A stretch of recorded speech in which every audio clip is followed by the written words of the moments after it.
The abandoned industrial complex smelled of corroded metal and decomposition, mixed with another scent I couldn't quite place. It was a biological wrongness, resembling flesh left to spoil under the midday sun. That cloying, nauseating odor that coats your esophagus and refuses to dissipate regardless of how many times you gulp. We had been taking refuge here for 3 days after escaping the drainage tunnel. 3 days of minimal sleep, scarce food, and barely surviving, simply waiting for Marcus to locate us again. We were just trying to determine our next move. I sat on the 4th level, my back pressed against the cement column that felt freezing even through my coat, observing Sheffield Avenue through a crack in the boarded windows. The dawn was breaking, painted in hues of orange and crimson as if the earth itself was hemorrhaging, throwing elongated shadows over the devastated road below. From this vantage point, the warehouse district was visible. I could still see the fumes drifting up from where the culvert used to be. Marcus's faction had torched it entirely, methodically, as if they aimed to wipe out any trace that we had ever lived there. It was like they were sending a message about the fate of those who defied Marcus Reed. 9 years vanished in a single morning. Everything I had constructed, everything I had endured. It was nothing but soot and fumes and recollection now.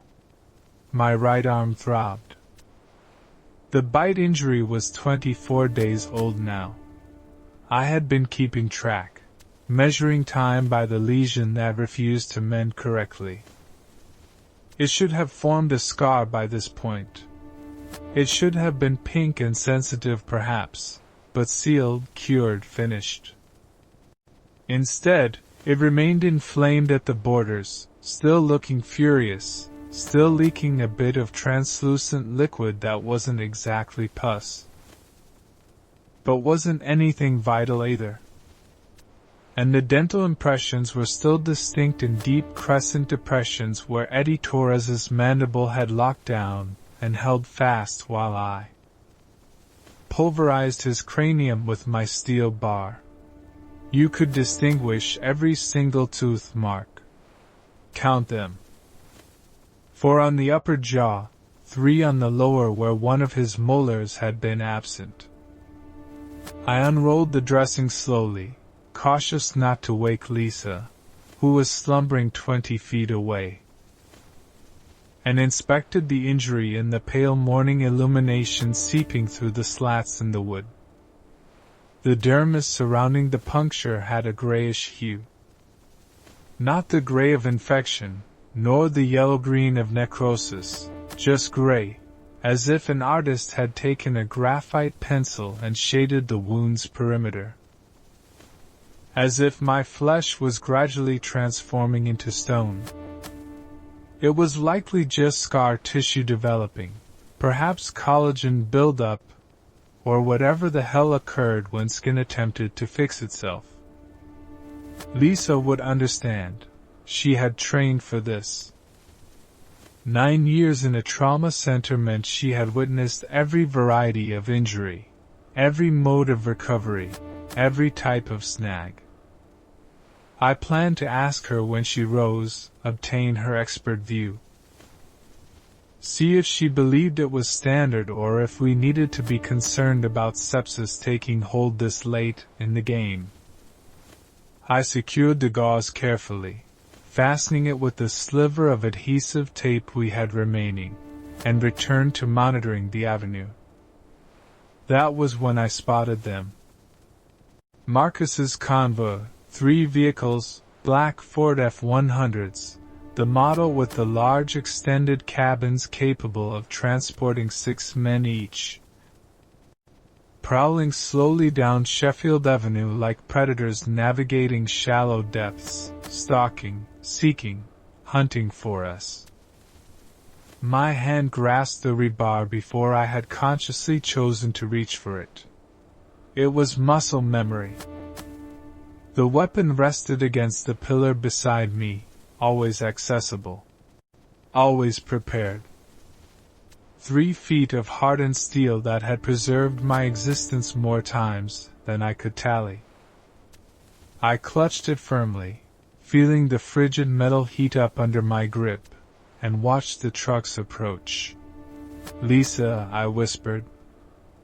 Just audible enough to rouse her, but not loud enough to echo beyond our level. "We have visitors." She awoke instantly. No lethargy, no perplexity, no interval of confusion where she needed to recall her location and purpose. She was immediately vigilant and centered, eyes wide and sweeping for dangers. That was the result of nurse discipline. Years of being on call, years of rising for code blues and emergency alarms. Years of transitioning from deep slumber to peak performance in the span of a heartbeat. It was one of the traits that made her such an exceptional survival ally. She could wake up prepared to battle or flee without requiring half a minute to orient herself. "How many?" she inquired, already grabbing her crowbar from her bag. 3 trucks. Perhaps 12 to 15 hostiles total based on the numbers I observed previously. 2 blocks south and heading this direction. Methodical search grid, block by block, structure by structure. Do they realize we are here? I don't believe so. Just searching rigorously, professionally. Marcus isn't playing games. He wants us eliminated. Dead or gone. Preferably deceased, likely. We humiliated him. Made him appear frail before his subordinates. He lost men during the raid. That isn't something a commander like Marcus forgives. He needs to set a precedent. Needs to demonstrate to everyone the consequences of refusing him. She nodded, comprehending the rationale, grasping the risks, and roused Rusty from where he had been napping, curled at her flank. The canine stretched, gaped, shook his coat, then instantly froze, ears perked, intense, watchful. He could likely detect the trucks by now. Superior hearing than we would ever possess. He glanced at me, awaiting instruction, waiting to be commanded on our next move. "North exit," I murmured. Identical strategy as before. Silent, cautious. We vanish out the back while they sweep the front. We descended the interior staircase, which was corroded metal, and groaned if you applied your weight incorrectly. Therefore, we hugged the edges near the walls where the framework was most robust, where the steel had less space to bend and whine. We took our time, gradual and steady. No haste. Haste created sound. Sound got you exterminated. The Marines had instilled that into me until it was reflexive. And when navigating through hostile zones, slow was smooth and smooth was fast, and fast was how you remained breathing. We attained to ground level, and I could hear Marcus's squad now. Voices outdoors, the unmistakable noise of truck doors shutting, boots on asphalt, someone shouting directives. They were at the southern entry, perhaps 30 seconds from breaching, maybe less. We slipped out the northern exit through a portal that had rusted ajar years prior. Into an alleyway that reeked of ancient refuse and stagnant water, and something that might have been a cadaver once, but was largely just skeletal remains and fabric now. We moved rapidly once we were outside, placing distance between us and the factory, putting structures and city blocks between us and Marcus. Utilizing the wreckage of Hammond to conceal our withdrawal. Behind us, I heard yells. They had discovered traces we had been there, found our gear imprints on the dust, found the empty tins we had dined from, found the recent scuff marks where we had been maneuvering. But they hadn't captured us. We were already vanished. We sprinted for the rail yards. An antiquated freight depot that had been forsaken since the 90s when the steel plants closed and dragged Hammond's economy down with them. A labyrinth of oxidized train carriages and overgrown rails and deteriorating loading platforms. Hundreds of locations to conceal oneself. Thousands of spots to vanish. We had reconnoitered it yesterday as a possible fallback site, and now we required it. We located a boxcar that still possessed functional doors. Slid inside, shut the doors nearly all the way, leaving merely a sliver to observe outside, to watch for pursuers to ensure we hadn't been tracked. Then we waited, respiring heavily, listening intently. Rusty was pressed against my shin, making no noise, just being there, being solid, being the loyal dog he had always been. I could hear Marcus's team searching.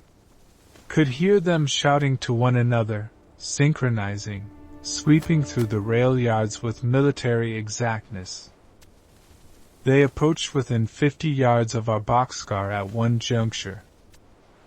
I suspended my breath, clenched my rebar tighter, ready to engage if they slid our doors open, but they didn't. The rail yards were too vast, too many carriages, too many spots to hide. Finally, they abandoned the search, moved on to hunt elsewhere. We waited another hour to be utterly certain they were gone, that it wasn't a ruse, that they weren't simply waiting for us to reveal ourselves. Then at last Lisa spoke. "We cannot continue this," she stated softly. Her tone was firm, but there was a fringe to it.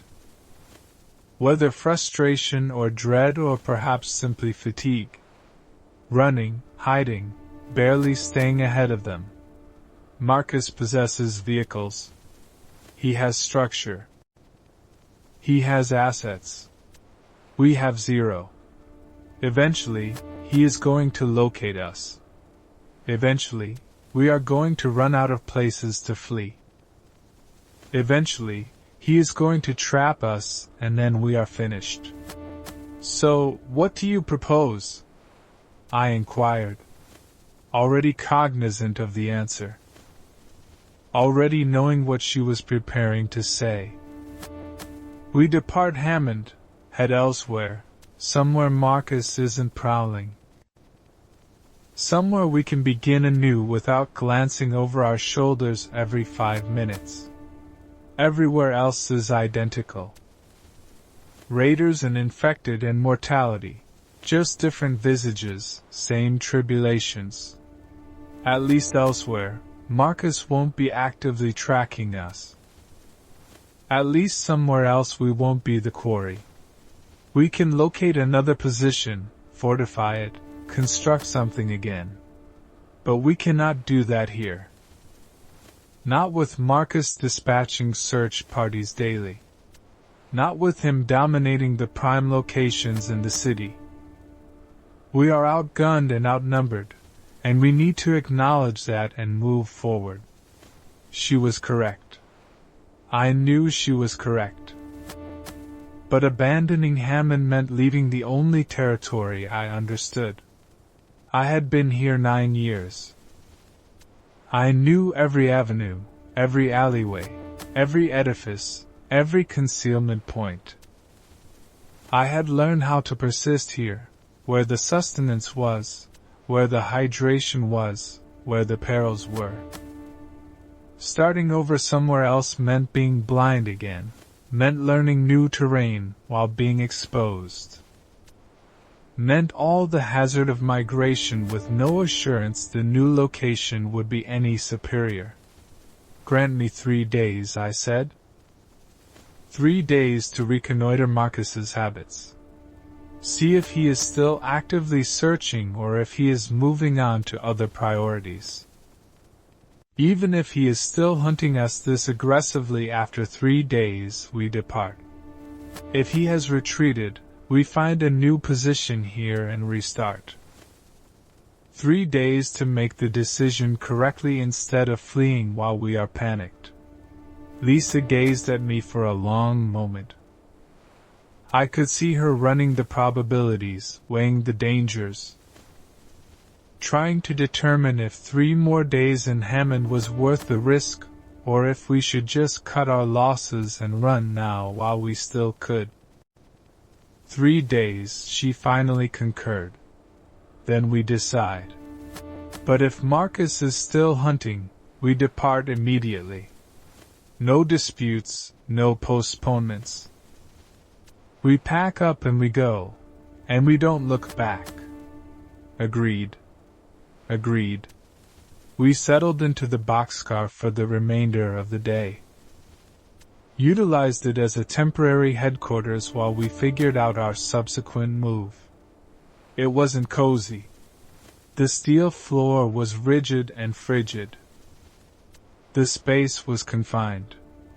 And there was no flowing water, no lavatory, no method to cook food securely without the smoke betraying our location. But it was sanctuary. It was concealed. It was defensible. And in the apocalypse, that was all you could request. Day 24 arrived with me venturing out solo to scout. Left Lisa and Rusty in the boxcar where they would be safer. Where 3 wouldn't attract notice the way one individual could slip through the wreckage like vapor. I had been doing this for 9 years, moving through Hammond unseen, being the person nobody perceived. The homeless phantom who existed in the gaps between other people's consciousness. It was a talent, one I had honed, one that kept me breathing. I navigated the streets like I was part of the backdrop. Slow, intentional, never making eye contact with the infected that stumbled past and never moving swiftly enough to trigger their focus. Just another fragment of the ruins, another piece of detritus in a city that had fallen. When you moved like that, when you committed to being nothing, most entities just looked right through you. The city was transforming. 3 weeks since the outbreak commenced, and the infection was ubiquitous now. Hundreds of infected visible on every road. Thousands likely across the entire metropolis. They drifted aimlessly through the debris, pursuing stimuli I couldn't always foresee, reacting to noises or motions or odors I couldn't sense. And they were beginning to rot. Bodies deteriorating in the June warmth, hastened by the constant motion. By the trauma they accumulated as they crashed into walls and tumbled down stairs and dragged themselves through shattered glass and corroded iron. Some had flesh peeling off their visages, hanging in gray ribbons, exposing the muscle and bone underneath. Others had lost digits or toes or entire hands to decay and injury. Stumps dripping black ichor as they walked. A few had maggots writhing in white clusters and open lesions. Nature's janitorial squad doing what they did best.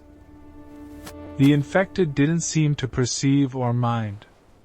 Just kept walking. Just kept hunting. Just kept existing in their stumbling, mindless fashion. I pondered how long they would endure. How long before decomposition rendered them stationary?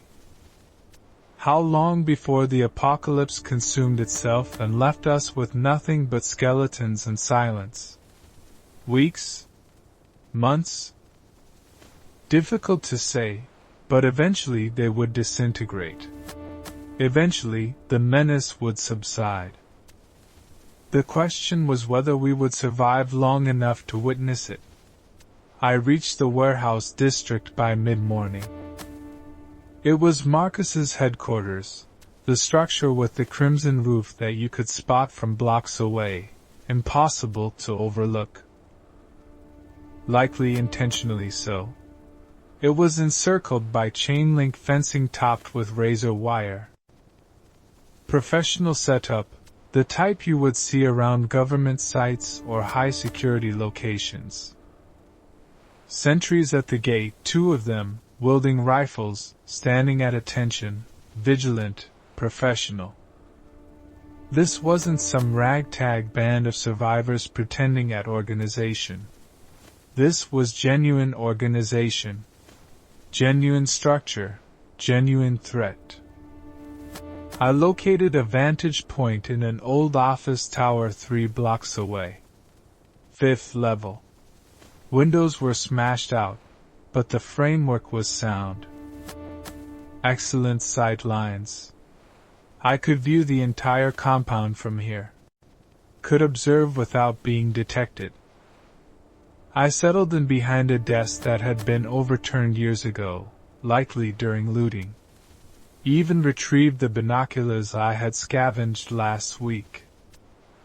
Spent the next 6 hours just gazing, learning. The Marines had taught me endurance, had taught me that intelligence gathering was 90% monotony and 10% critical data.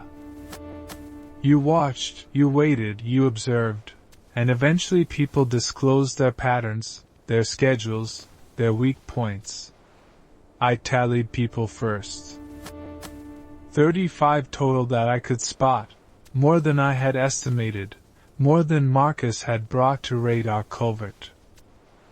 Men and women of mixed ages from early 20s to late 50s, all armed with something. Rifles or shotguns or pistols, everyone bearing at least one weapon. They moved with intent, with direction, with the kind of efficiency that implied they had been organized for a while, had established protocols, had figured out how to collaborate, and they were constructing something. Not just surviving, actually constructing. There were agricultural plots laid out in orderly rows along the southern side of the warehouse, crops growing, vegetables. I could discern even from this range. Solar arrays on the roof, new installations likely scavenged from neighboring structures and rigged to supply power. Water harvesting systems, rain barrels, and gutters channeled to central reservoirs. Long-term infrastructure, the kind of thing you erected when you plan to remain somewhere, when you plan to endure. Marcus was earnest. He wasn't just raiding and seizing what he desired. He was forging something sustainable, something that would outlive the immediate emergency. Something that resembled civilization rising from the cinders. I loathed admitting it, but Lisa was correct. We couldn't contend with this. Not as 2 individuals with nothing but the equipment we could tote. Not against 35 people with vehicles and armaments and infrastructure. The arithmetic was simple and cruel. We were outgunned, unmanned, out-resourced. We needed to depart, or we needed to align with them.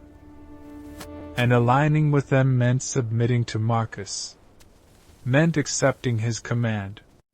Meant surrendering the autonomy I had fought 9 years to preserve. I was about to call it a day, pack up, and head back to Lisa with my report when I witnessed something that made me petrify. A woman exited the warehouse. Dark hair pulled back in a ponytail, lean physique, The kind of fitness that resulted from manual labor, not gymnasiums. Wearing a jacket that looked precisely like the one Lisa had been wearing for the past 3 weeks. Same hue, same cut, same patch on the shoulder, and she walked across the compound toward Marcus, who was standing near the garden plots overseeing some kind of work detail. They conversed. I couldn't hear what they were uttering from this distance, but I could read body language. Familiar, at ease. Marcus said something and she chuckled, reached out, and patted him on the shoulder. The kind of casual, amiable gesture you would use with someone you knew well, someone you relied on, someone you had collaborated with previously. Then she turned and strolled back into the warehouse. I stared at the building for a long duration after she vanished, trying to compute what I had just witnessed, trying to make logic of it. That had been Lisa. Had to be. Same hair, same physique, same jacket, same movements. I knew how Lisa moved, knew the way she carried herself, knew the distinct way she walked. She slightly favored her left side like she had an old trauma there that never quite mended, right?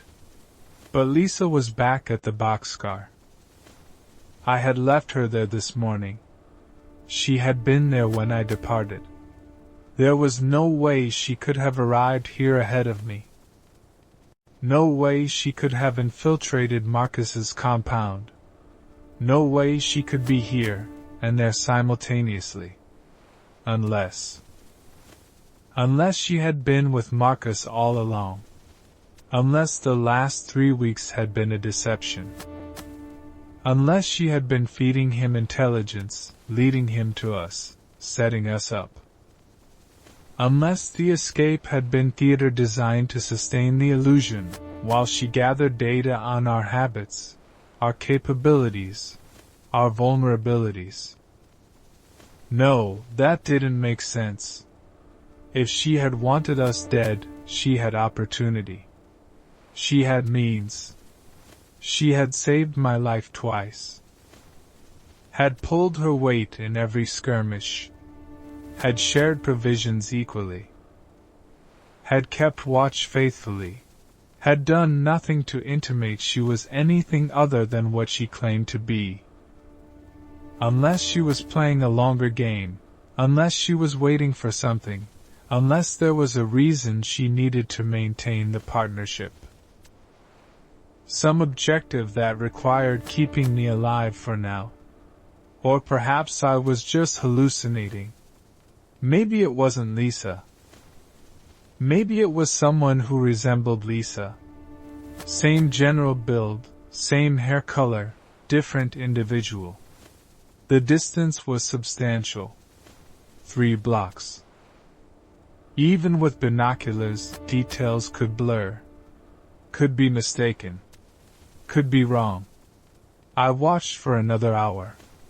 Didn't spot her again. Didn't see anyone who looked like her.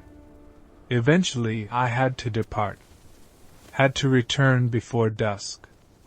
Had to report to Lisa what I had seen. The entire trek back, I couldn't shake the visual. Just couldn't stop pondering it. Couldn't stop running scenarios in my mind. Was she playing me? Was I paranoid? Was I seeing things that weren't there? Reached the boxcar around sunset. Opened the door. Lisa was inside exactly where I had left her, sitting with Rusty and reading a book she had found somewhere. Same jacket, same ponytail, same everything. How did it go? She asked, looking up from her volume. I looked at her, truly looked at her, searched for any indication of deceit. Any micro-expression that would betray guilt or apprehension or anything that suggested she wasn't what she claimed to be. Found nothing. Just Lisa, Just my partner, just the person who had kept me breathing for 3 weeks. Fine, I said, keeping my tone neutral. Marcus is still searching actively. Multiple patrols per day. We should leave Hammond tomorrow morning early before they widen their search radius. Okay, she said simply. No dispute, no hesitation, just acquiescence. At dawn, we will move fast. Put as much distance between us and the city as we can before they realize we are gone. Head east. There is nothing east except farms and small townships. Less likely to have organized raiders. More likely to have resources we can scavenge. Okay, she repeated. Then returned to her book like we just decided what to have for supper instead of committing to abandoning the only home we had known. I sat down, tried to settle, tried to shake the paranoia, tried to convince myself I had seen someone else. Someone who just happened to resemble Lisa, but I couldn't shake it. Couldn't stop dwelling on it. I didn't sleep that night. Just sat watch. Kept one eye on the boxcar entrance and kept one eye on Lisa. Kept one hand on my rebar just in case. Day 25. We departed before dawn when the world was still gray and silent. When the infected were at their least active. When we would have the best chance of moving undetected. Headed east, like I had stated, away from Hammond, away from Marcus, away from the ruins of my 9-year residence. Each step felt like I was abandoning something significant, something I would never reclaim. The highway was perilous. More dangerous than moving through the city. Because out here there was no cover, no buildings to hide in, no alleys to disappear down. Just open road and fields and the occasional dwelling set back from the asphalt. Infected wandered everywhere. Not as densely packed as the city, but more erratic. Some stood in the middle of the road like they were waiting for someone. Others shambled through fields chasing stimuli only they could detect. We avoided them when we could, engaged when we had to, always quietly, always efficiently, never lingering. Made it 10 miles by noon. My legs were throbbing. Lisa was breathing hard. Rusty was panting in the heat. We needed rest, needed hydration, needed to get out of the sun before we collapsed from heat stroke. Found an old service station, one of those standalone ones that had likely closed down years before the apocalypse. Victim of chain competition and highway rerouting. Windows were already boarded up. Door was barricaded from the interior. Someone had been here before us. Maybe survived for a while. Maybe died here. No way to know. We broke in through a side window. Cleared the interior. Found no one. Found no corpses. Just empty. Abandoned but secure. Defensible. Good enough for a layover. We settled in the rear office where there were no windows, where we couldn't be spotted from the outside, where we would hear anyone trying to enter before they reached us. Lisa extracted our canteens. We had refilled them yesterday at a creek. Probably not safe. Probably contaminated with runoff or bacteria or worse. But we had been drinking it for 2 days, and neither of us had gotten ill yet, so it was likely fine. Probably. I took a long draught, feeling the tepid water wash the dust and fatigue from my esophagus. And that was when Lisa unrolled my bite wound to inspect it. "It isn't healing, correct?" she said after examining it for a full minute, her fingers gentle but clinical as she probed the margins, checking for sepsis, for necrosis, for anything that would require intervention. "What do you mean?" I asked, though I could see what she meant. Could see that after 24 days it should be further along, should be closed, should be scarring, should be finished. I mean, it should be mostly healed by now. 3.5 weeks. Normal wound recovery follows a timeline. Inflammation for a few days, proliferation for a week or two, remodeling for months. You should be deep into proliferation by now. New tissue generating, wound closing, but you are not. You are still in inflammation, still red, still weeping fluid, and these edges. She touched the grayish skin around the bite. Her fingers were warm against my arm. Clinical, professional. This isn't normal scar tissue.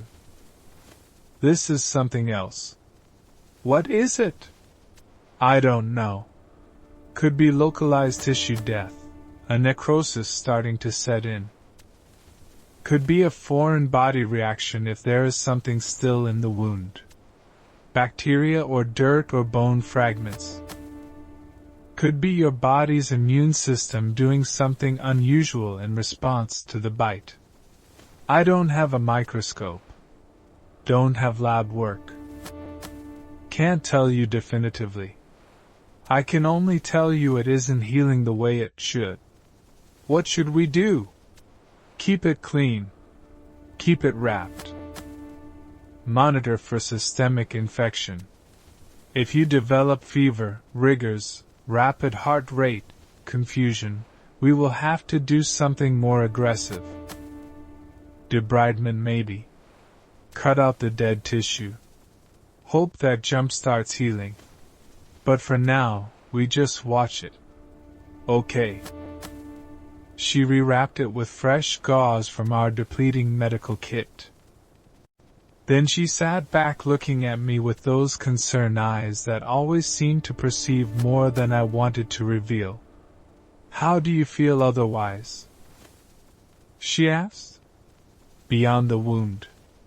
"Fine. No fever? No chills? Dizziness? Nausea?" "No, I feel fine. Just fatigued." "When is the last time you slept?" "Really slept? Last night." "You didn't sleep last night. You sat watch for 12 hours straight.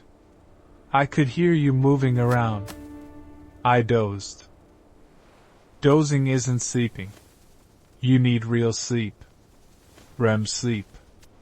The kind where your brain processes trauma and consolidates memories and repairs itself. Without that, you are going to break down. You are already showing signs. The nightmares, the hypervigilance, the paranoia, those are all symptoms of sleep deprivation combined with PTSD. If you don't sleep soon, really sleep, you are going to have a complete collapse. I am fine. You are not fine, David. And saying you are fine doesn't make it true. And I am trying to help you. Let me help you. I wanted to tell her about what I had seen. About the woman at Marcus's compound who looked exactly like her. About the suspicion that had been eating at me since yesterday. About the way I couldn't trust anything anymore, not even my partner, not even my own perceptions. But I didn't because saying it out loud would make it real, would make the paranoia concrete, would force a confrontation I wasn't ready for. "I will try to sleep tonight," I said instead. "Promise." She didn't believe me. I could see it in her eyes, but she nodded anyway. Didn't push. Just went to organize our supplies, giving me space, giving me time to process whatever I was going through. I sat there for a long time after she walked away, staring at my rewrapped arm, thinking about healing that didn't happen. Thinking about wounds that stayed open, thinking about how sometimes damage was permanent no matter how much time passed. We rested at the gas station for 2 hours, then kept moving. Made another 8 miles before dark. Found an abandoned house on the outskirts of a small town. Suburban development. 2 stories intact. Defensible enough. We broke in through a rear window, cleared the first floor, found no infected, no bodies, no signs of recent habitation. Just a normal house frozen in time. Breakfast dishes still in the sink, laundry still in the hamper, TV remote on the coffee table. Like the family had just stepped out for a few minutes and would be back any moment. We secured the house, boarded the downstairs windows, barricaded the doors, set up defensive positions, same routine as always. Then we did watch rotation. Lisa took first shift. I was supposed to sleep. I lay on the floor in the master bedroom in my sleeping bag that I had been carrying for 5 years and tried to settle, tried to let my body relax.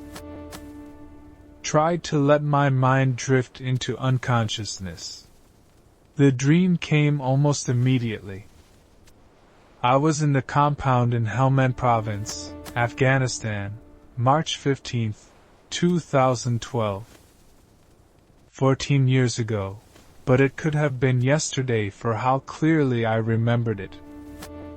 The night air was cold, the kind of cold that bit through your gear and found your skin and settled into your bones. We were moving silent. 8 Marines in full combat loadout. Night vision turning the world green and strange. Jake was on point. Jake Morrison, my best friend, my brother, the person I trusted more than anyone in the world. Intel said the compound housed insurgent leadership. High-value targets. We were supposed to capture or kill. Preferably capture for interrogation, but kill if necessary. Standard night raid. We had done dozens. This was supposed to be routine. We breached the compound wall, moved through the courtyard, stacked up outside the main building. Jake signaled ready. I signaled ready. Everyone signaled ready. Then Jake opened the door, and we flowed inside like water. Like we had trained, like we had done 100 times. But something was wrong. The building was too quiet, too empty, no guards, no resistance, no one, just dark rooms and silence. Then I heard movement behind me, spun. Saw a figure, man-shaped, moving fast, raising something. Gun, knife, didn't matter. Threat, target, eliminate. I fired. 3 rounds. Center mass. Perfect grouping. Perfect execution. The figure dropped. Heard Jake's voice on the radio. Contact. North room. Moving to support. Negative, I said. Threat down. Secure. But when I moved forward, when I cleared the body, when I used my flashlight to identify the target, my world ended. Jake Morrison, my best friend. 3 bullet holes in his chest, blood spreading, eyes wide with shock and pain. And something else. Something that looked like betrayal. David, he said. His voice was weak, wet, drowning. Why? I didn't. I thought. You killed me, he said. Then his eyes went blank and he stopped breathing. But in the dream, like always, Jake didn't stay dead. He sat up, gray skin, white eyes, looked at me with those clouded eyes that didn't see but somehow saw everything. You killed me, David, he said. His voice was the same but different. Hollow, empty, dead. I know, I said. I am sorry. I am so damn sorry. You let Maria die, too. Maria? Then there was another figure, woman, pregnant. I recognized her. Maria Lopez, one of the Marines in my squad, 7 months pregnant when we deployed. She shouldn't have been there. Should have been stateside, but she had volunteered. Said she wanted to serve.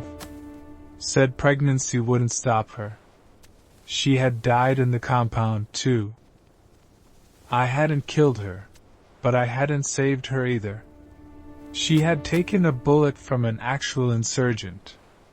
Bled out before we could medevac. Lost the baby, too. 2 lives for 1 bullet. You killed my baby, Maria said. Her voice was flat. Accusatory. True. I tried to save you. You chose wrong. You fired wrong. You let me die. Then there were more figures.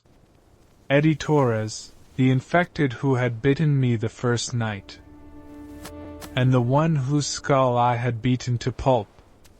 You killed me, too. Eddie said you were already dead.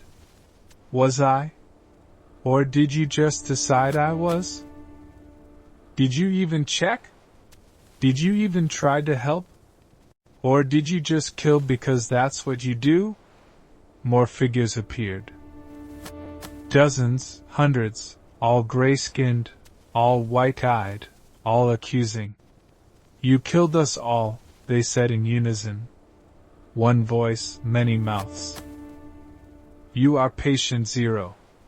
The outbreak started with you. Your guilt, your virus, your death spreading to us. 1 million dead. And it is all your fault. No, I said that is not. I didn't. Yes, Jake said, stepping forward from the crowd. You did. Project Nightfall 2014. You remember the VA program, the experimental PTSD treatment. They told you it was therapy, told you it would help, but it was virus-modified, designed. And when you broke, when your guilt overwhelmed you on June 1st, the virus activated, spread, killed everything. That is not possible, is it? Why didn't you turn when Eddie bit you? Why are you still walking? Why can't you see your reflection? Why can't you feel your pulse? Because you are dead, David. You died June 1st. Everything since has been limbo. Your mind refusing to accept what you have become. I woke up screaming, sitting bolt upright in my sleeping bag, covered in sweat that was cold in the night air. Heart pounding so hard I could feel it in my throat. Except was my heart pounding? Could I actually feel it? I put my hand on my chest, pressed, felt for the rhythm, the beat, the pulse of life. Nothing, just pressure. Just my hand against my ribs. No movement beneath. No thump thump thump of blood being pumped. Even just stillness. I must be checking wrong. Must be too panicked to feel it properly. Must be the adrenaline making me numb. Lisa appeared in the doorway. You okay? She was holding her crowbar, ready for threats, ready to fight. But when she saw I was alone, that it was just nightmares, she relaxed slightly. Bad dream, I managed to say. My voice sounded strange, distant, like it was coming from somewhere else. About Afghanistan? Yeah. She came and sat next to me.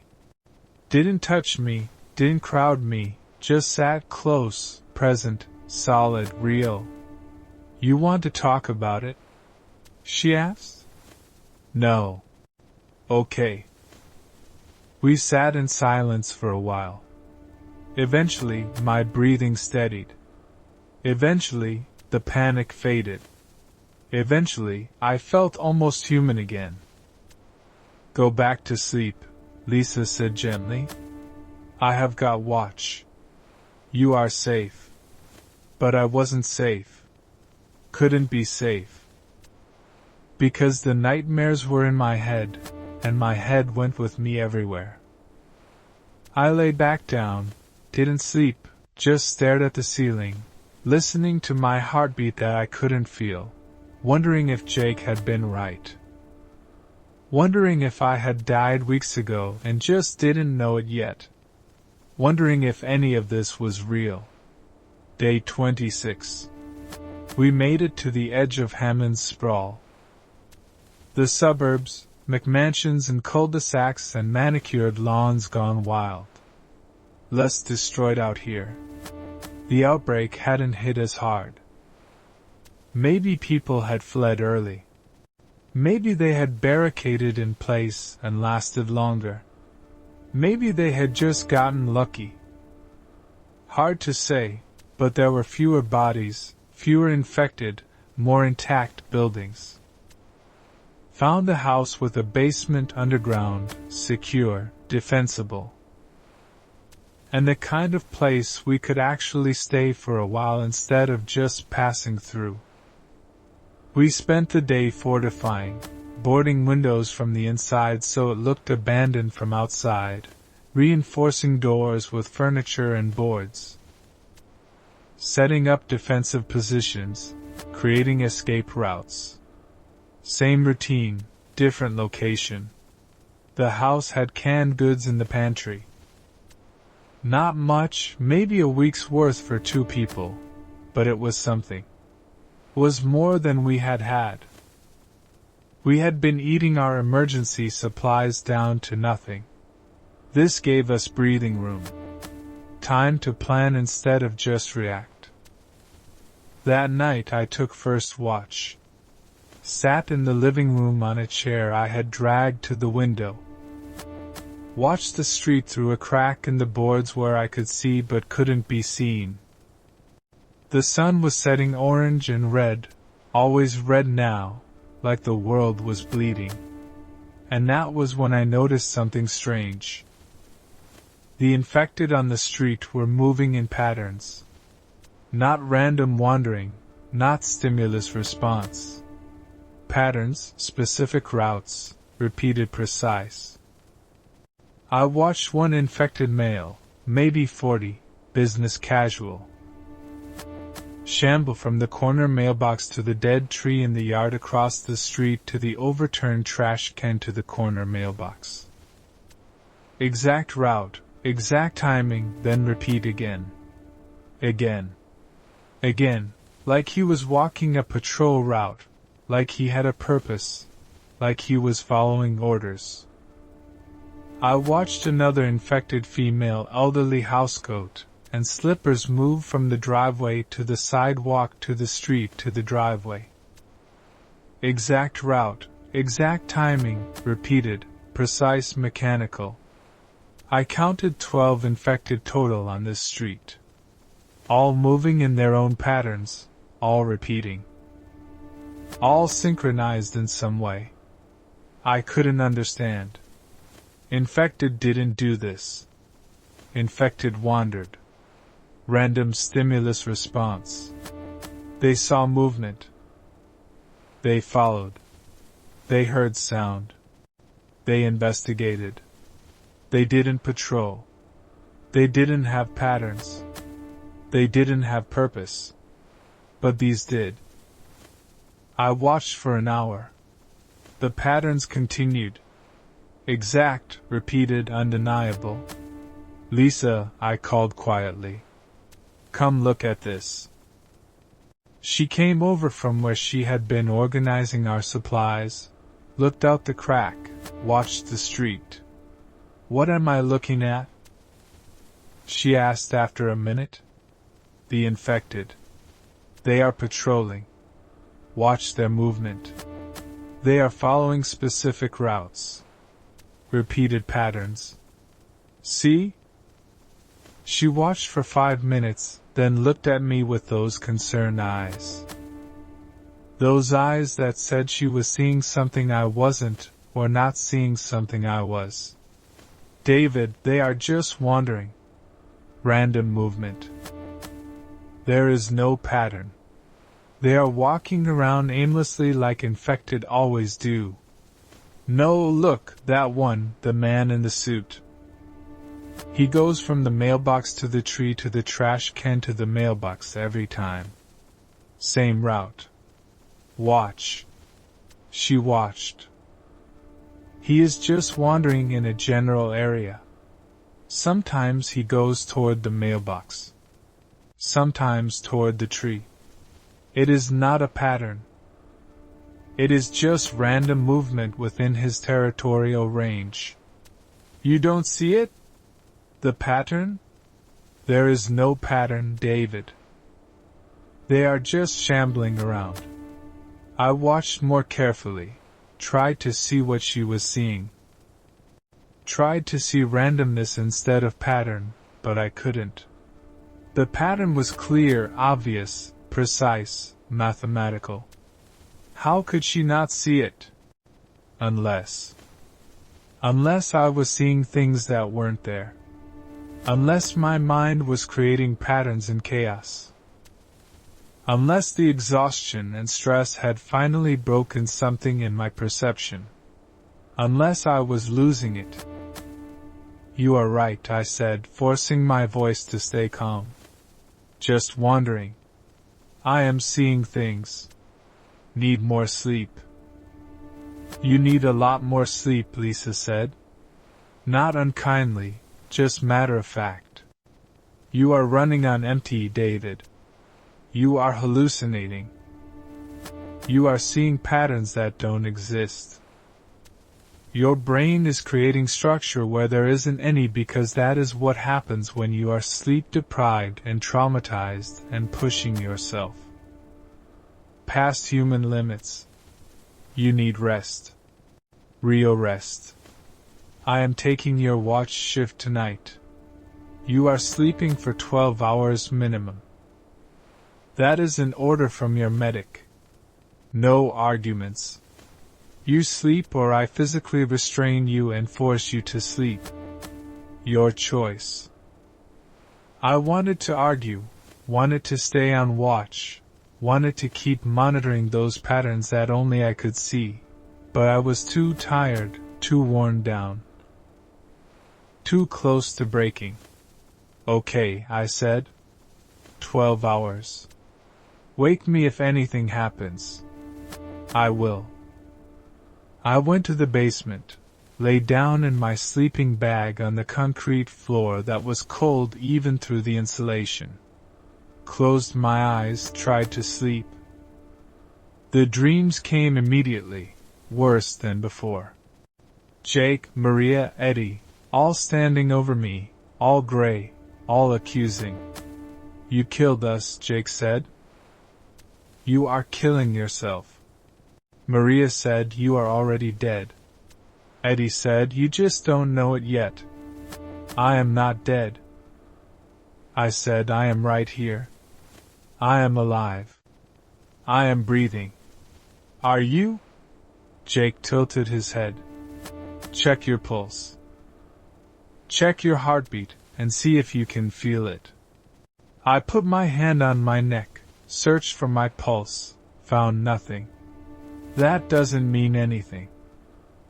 I am just checking wrong. Check your reflection, Maria said. See if you are there. A mirror appeared in front of me, full length.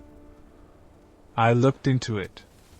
The mirror showed the basement, the sleeping bag, the concrete floor, the walls. It didn't show me. See, Eddie said, you are not there. You are not anywhere. You are dead. We are all dead. And we are waiting for you to accept it. Waiting for you to stop running. Waiting for you to turn around and face what you have done. What did I do? You killed 1 million people. Jake said, the outbreak? Patient 0. That is you. The virus mutated in your system during Project Nightfall. Stayed dormant for 10 years. Activated when your guilt overwhelmed you on June 1st. Spread to everyone you touched. Everyone they touched. Geometric progression. 1 million dead in 3 weeks. All because of you. That is not possible. It already happened. You just haven't accepted it yet. I woke up screaming again, covered in cold sweat, shaking, gasping for air that didn't seem to do anything. Didn't seem to fill my lungs properly. Didn't seem to be enough. Lisa was there again. Nightmares? Yeah, same ones, worse. She sat next to me. David, I think you need to talk to someone. A professional. Someone who understands trauma and PTSD and how to process it. There are no professionals anymore. Civilization ended. Remember? Then talk to me. Let me help. You can't keep carrying this alone. It is killing you. Maybe not physically, but mentally, emotionally. You are dying. I can see it happening. And I can't just watch it happen without trying to help. I wanted to tell her, wanted to share the weight, wanted to let someone else carry part of this burden. But I couldn't because telling her meant admitting it was real, meant making it concrete, meant facing it. I am fine, I said. The lie was automatic, practiced, perfect. You are not fine, but I can't force you to accept help. Just know that when you are ready, I am here. We are partners. That means I have got your back. Even when you are fighting yourself. She left, went back upstairs, left me alone with my thoughts and my fears and my certainty that something was deeply, fundamentally wrong with me. I looked at my hands in the dim light. They looked normal, solid, real, 5 fingers, skin, bones, blood beneath the surface. But were they real? Or was I imagining them? Was any of this real? Or had I died weeks ago, and this was just my mind's last desperate attempt to make sense of death? I didn't know, couldn't know. That was the worst part, not knowing. Day 27, the infected found us. Don't know how. Maybe scent, maybe sound, maybe just bad luck. But around 3 a.m., I heard them. Multiple contacts coming from multiple directions, shambling through the suburban streets toward our house like they had been summoned. Lisa, I whispered. We have got company. Multiple, maybe 20. She was awake and armed in seconds. Rusty was already on his feet, hackles up, silent growl vibrating through his body. We took positions. I took the front door. Lisa took the back. Rusty stayed mobile, ready to alert us to breaches we couldn't see. The first infected hit the front door around 3:15. Male, 40s, polo shirt and khakis. Suburban dad who had probably coached Little League once. He pounded on the door with dead fists. No strategy, no tactics, just mindless assault. The door held. We had reinforced it yesterday. Furniture barricade. 2x4s across the frame. It would hold for a while. More infected joined him. 5, 10, 15, all pounding. All pushing. The door started to creak. Started to bow inward. Wood splintering. Hinges groaning. David, Lisa called from the kitchen. Back door is under assault, too. Maybe 8 of them. It is going to breach. Hold position. Let them breach. Kill them in the doorway. Choke point. 1 at a time. Copy. The front door gave way around 3:30. The barricade held, but the door itself split. Infected poured through the gap. Single file. Perfect. I let the first one through completely. Let him clear the doorway. Then I swung. Rebar connected with skull. Clean hit. He dropped. Didn't get up. Second one came. Female, elderly, nightgown covered in blood. I hit her. Temple shot. Down. Dead. Actually dead this time. Third, fourth, fifth. I worked mechanically. No thought, just muscle memory. Swing, connect, kill, drag body aside, repeat. The Marines had trained this into me. Violence as reflex, death as routine. Behind me, I heard Lisa fighting at the back door. Heard her crowbar connecting with bone. Heard infected dropping. Heard her control breathing. She was holding. We were both holding. But they kept coming. More at the front, more at the back. Where the hell were they all coming from? This was supposed to be a quiet suburb, low infected density. We had scouted it. We had chosen carefully. 15 minutes of sustained combat. My arms were burning. My shoulders were screaming. The bite wound on my arm had split open again, bleeding through the gauze. But I couldn't stop. Stopping meant dying. David. Lisa's voice was strained, panicked. Not good. Lisa didn't panic. Window breach east side. They are coming through the window. Fuck. Multiple entry points. We couldn't defend them all. Fall back to basement. I called. Defensive retreat. Go now. Lisa appeared from the kitchen. Blood splattered across her face, her jacket, her arms. Not her blood, theirs. She grabbed her pack, grabbed Rusty, headed for the basement stairs. I hit 2 more infected, bought her time. Then I followed down the stairs into the basement. We had set up a secondary defensive position down here yesterday just in case. A good thing we had. Slammed the basement door, locked it, shoved a metal shelf unit against it. Not much, but it would slow them.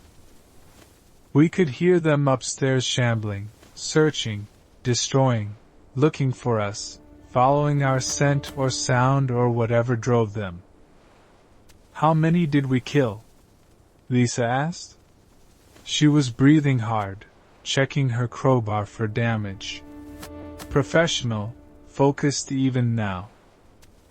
I got maybe 15 at the front. You 10 at the back, 3 at the window before I retreated, so 28 total. Something like that. How many are left? No way to know. Could be more outside. Could be dozens. We trapped ourselves in the basement. She was right. We had gained a defensible position but lost mobility. If they got through that door, we had nowhere to go. The basement had one exit, the stairs. That was it. We wait. I said, here, let them lose interest. Infected don't have long attention spans. Give it a few hours. They will wander off. And if they don't, then we fight our way out. But we do it rested. Do it with a plan, not panicked. She nodded. Didn't like it, but accepted it. Survival was full of bad choices. This was just another one. We sat in the dark basement, listening to the infected tear apart the house above us. Listening to furniture being knocked over, glass breaking, walls being clawed. They were destroying everything, searching every corner, every room, every closet, looking for us. Around dawn, the sound started to fade. The infected were leaving, losing interest, following other stimuli, moving on to hunt somewhere else. We waited another 2 hours to be sure. Then I carefully opened the basement door, pushed aside the shelf. I crept upstairs. The house was destroyed. Furniture overturned, windows smashed, doors torn off hinges, blood everywhere, bodies everywhere. The infected we had killed. We would have to move them before they started to rot and smell. But we had held. We had survived. Another horde, another night, another tally mark in the endless count of days we had managed not to die. We can't stay here, Lisa said, surveying the damage. They know this location. And they will come back. Yeah, we move today. Find somewhere new. Start over again. How many times can we start over before we are too tired to keep going?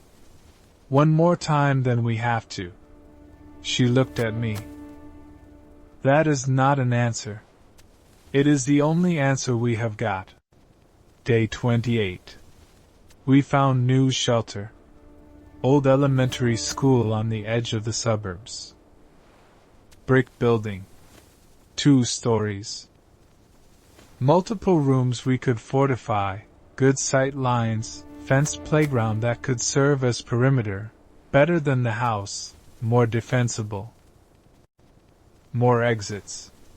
Spent the day clearing it room by room, slow, careful. Found 3 infected inside, former teachers maybe, or staff. We put them down quietly, dragged the bodies outside, cleared the blood as best we could.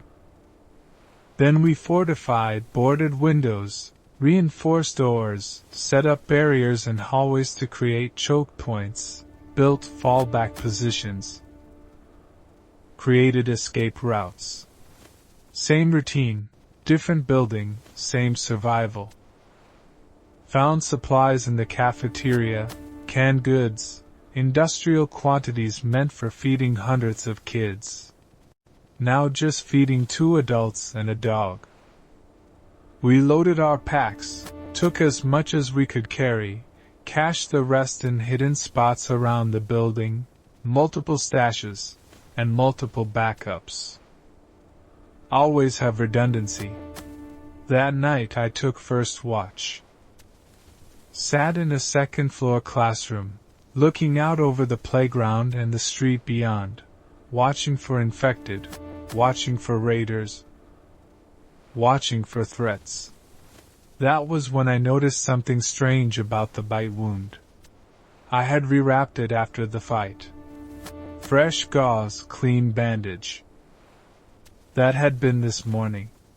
Now it was night, maybe 16 hours later. I unwrapped it to check for infection. The combat had reopened it. It had been bleeding. Should be raw, should be painful, should be showing signs of trauma from reopening. It wasn't. The wound was closed, sealed, like it had never reopened, like the fight had never happened. Like 16 hours had been enough to heal damage that should have taken days. I stared at my arm for a long time.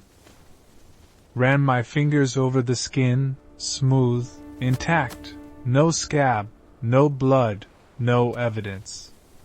Infections sometimes healed fast. Adrenaline could accelerate healing. Stress hormones could do strange things to the body.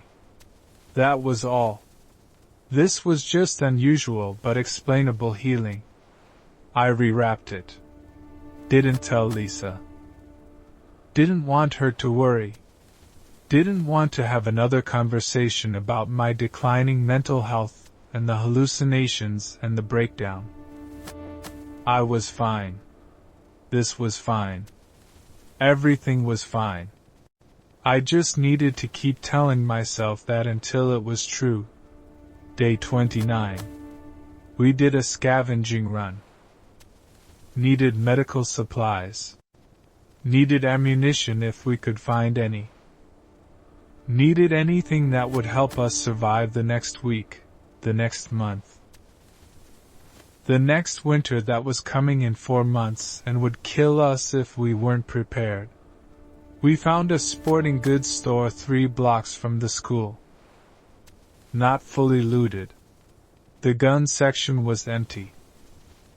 Obviously, everyone had taken the guns first day, but the camping section still had supplies, sleeping bags, tents, water filters, fire starters, cold weather gear, everything we would need to survive winter if we couldn't find permanent heated shelter. We loaded our packs, took everything useful. We were leaving when we heard voices, human voices, not infected, not hallucinations, real people, other survivors. Lisa and I exchanged looks, went still, listened. 2 people, male voices, young 20s maybe, moving through the store, talking loud, not worried about attracting infected, either stupid or well-armed. Maybe both. Check the back, one said. Might be canned food in the stockroom. Why bother? Marcus has food, yet we are just supposed to scout for survivors, find people, bring them back. Marcus. Fuck. These were Marcus's people, scouts, looking for refugees to recruit or eliminate. You see those bodies outside? The first voice said someone has been here recent. Killed, infected, professional kills, headshot, efficient. That is training. Marcus wants people with training. So, we find them and what? Ask nice? They will just come with us. If they are smart, they will. If they are not, we make them. Marcus said.